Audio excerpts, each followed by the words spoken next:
Homopolar motors are the simplest of all electric motors.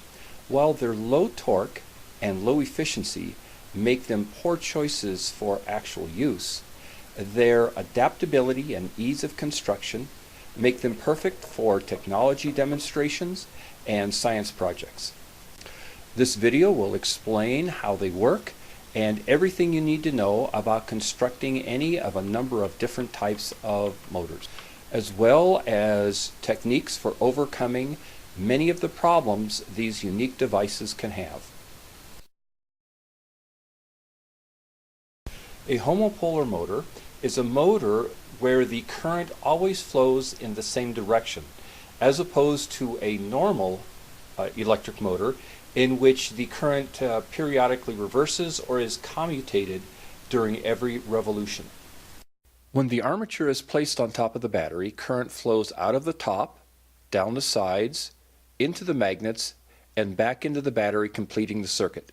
The force that causes the armature to spin is called the Lorentz force, which states that any time you have a current flowing perpendicular to a magnetic field, you get a force perpendicular to both, pushing it away. The common rule for determining the direction of the force is called the right-hand rule. Now, I know labeling my fingers like this looks a little silly, but it makes things as clear as possible. You point your index finger or pointer finger in the direction of current flow. Your middle finger points in the direction of the magnetic field, where up in this case is towards the magnetic north of the magnets, and your thumb will point in the direction of the force. So, if the theory is correct, then when I place the armature on the battery magnet set, it should rotate this way. And it does. About now, some of you are questioning a problem with this idea, and that is, we all know that electrons flow out of the negative end of the battery, not the positive end. Well, what's going on? The reason we use positive current flow is that because several hundred years ago, Benjamin Franklin made a big mistake. He thought that the particles moving, the electricity moving, was based on positive particles.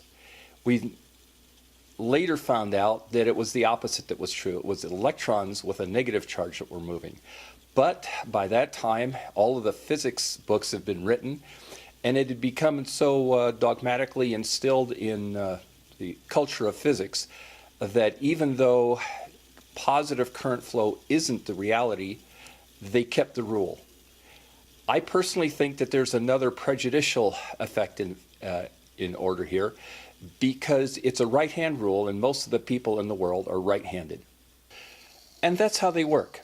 The same principles can be used to explain how the bouncing homopolar motor and the electric train works, but they're a little easier to understand in terms of similar magnetic fields repelling each other. In most homopolar motors, the batteries and magnets are held steady while the wire rotates around them. In the homopolar train, the wire in the form of a tightly wound coil is fixed and the battery and magnets move through it. How it works is that electricity from the battery flows through the magnets into the coil, down the coil, and to the back of the battery. This section of the coil, which is carrying the current, creates a magnetic field.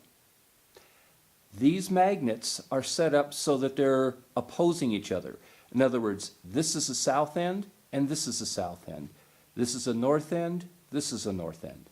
And what happens is that when the battery's polarity is correct, this magnet is repelled by the field inside the coil, and this one is attracted to it.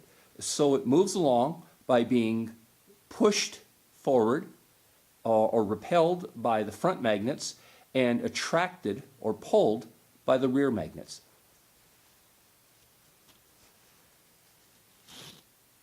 The bouncing homopolar motor works on the same principle. The coil at the bottom makes contact with the magnets, completes the electric circuit. Current flows through the coil, creates a magnetic field which opposes the magnetic field of the magnets, is pushed up, the circuit is broken, the magnetic field collapses, and the coil stretches out again, makes contact, and is once again repelled. This is repeated as often as 100 times per minute. Because these motors run on a dead short situation, they go through batteries very quickly. I ran the following tests on the electric train to see which battery, brand, and type lasted the longest. While this isn't exactly the same as for a homopolar motor, these should give an indication of which batteries provide the longest runtime for the least amount of money. Lightly tapping a dimple into the top electrode will keep the armature centered so it doesn't fall off like this. Adjusting the tension of the contacts to get a homopolar motor running can be an exercise in frustration.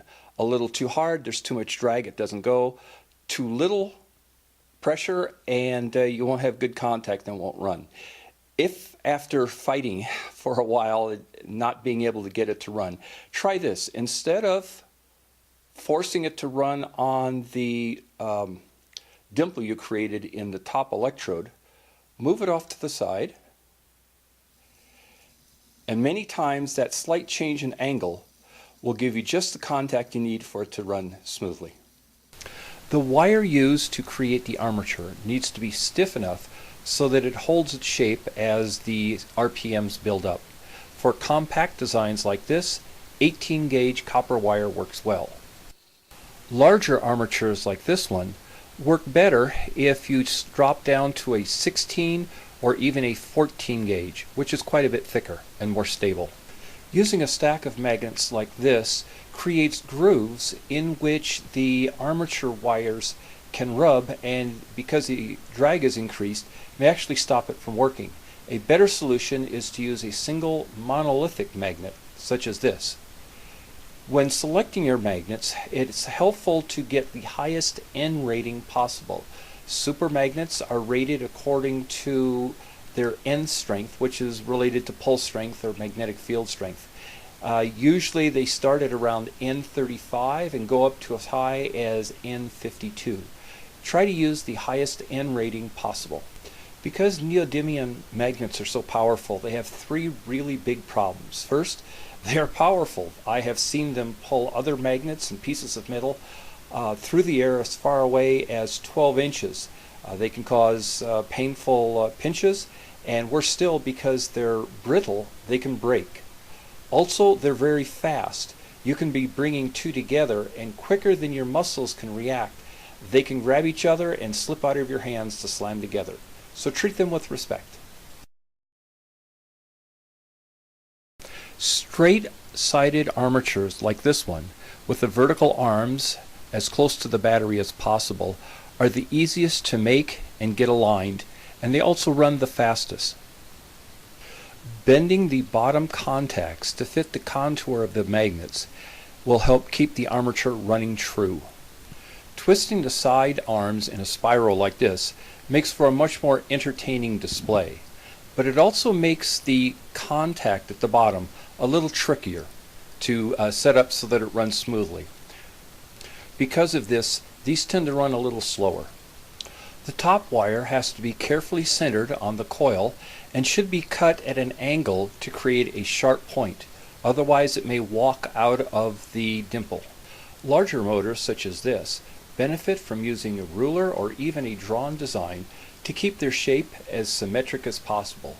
If not, as they build up speed, imbalances in the weight can cause them to fall off the battery.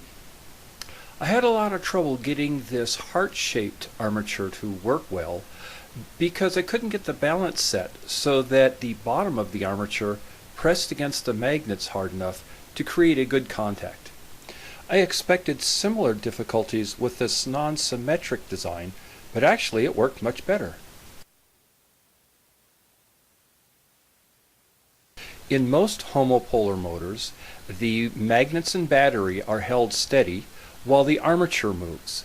In this one, the magnet is allowed to spin and the armature is locked in place. The magnets on the bottom of the base pull down on the rotating magnet and keep it centered and stable.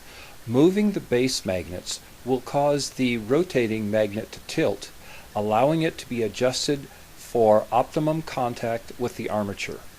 Motors such as these can reach thousands of RPM, and if you're using a heavy magnet, it can actually be quite dangerous because eventually they'll become unstable and the magnet will be flung away at high speed. The most interesting homopolar motor has to be the rolling battery version. Current passing through the aluminum foil creates the force that pushes the battery along. The principle is the same as rail guns, which are being developed for military application. If one magnet is larger than the other, the battery will travel in a circle. And that's about all there is to know about homopolar motors. Thank you for watching this video.